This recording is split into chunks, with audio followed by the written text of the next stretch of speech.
Hello students, मैं ममता educator. हमने last class में पढ़ा था कि पार्टनरशिप की डेफिनेशंस, फीचर्स एंड नेचर। तो आज उसी क्लास को आगे कंटिन्यू करते हैं। तो समझते हैं कि पार्टनरशिप डीड, वहां मैंने एक एग्रीमेंट की बात की थी, तो उस एग्रीमेंट को थोड़ा और क्लियर समझते हैं कि है क्या। तो देखिए, आज हम पढ़ेंगे पार्टनरशिप डीड। पार्टनरशिप डीड होती क्या है? पार्टनरशिप डीड का ही मतलब होता है एग्रीमेंट।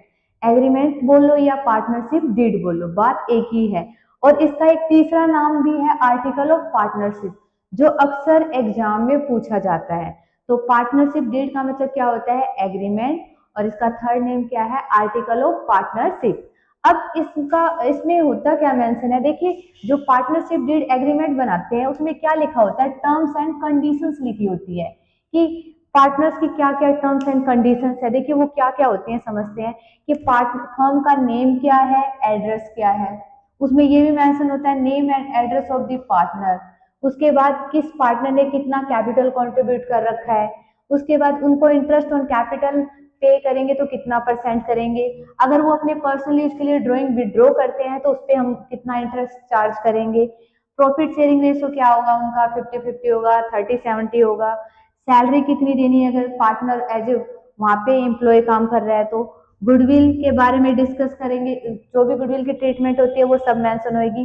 बैंक अकाउंट की डिटेल लिखी होगी और interest on loan.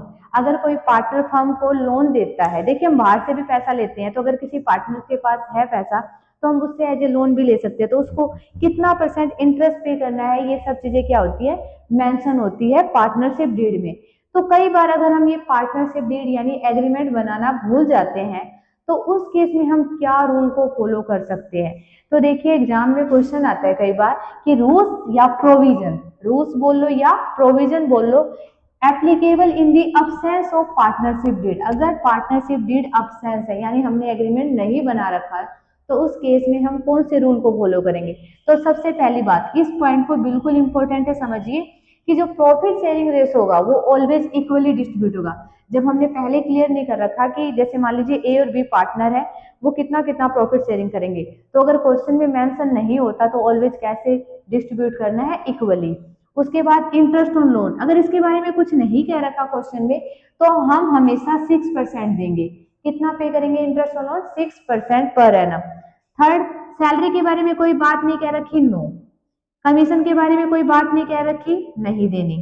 Interest on capital के बारे में बात नहीं कह रखी, नहीं पे करना। इंटरेस्ट ऑन ड्राइंग के बारे में कुछ नहीं कह रखा, नहीं चार्ज करना। यानी हर एक चीज में आप नो आंसर दोगे, सिर्फ प्रॉफिट इक्वली डिस्ट्रीब्यूट होगा और इंटरेस्ट ऑन लोन कितना पे करना है? 6% पर एनम। अगर पहले से डिफाइन नहीं है, अगर डिफाइन होता कि इतना परसेंट चार्ज करना है, अगर एग्रीमेंट बना होता 10% देना है, 12% देना, तो हम उतना पे करते। अगर कुछ भी नहीं कह रखा तो हमें फिर भी पे करना पड़ेगा कितना? 6% पर एनम।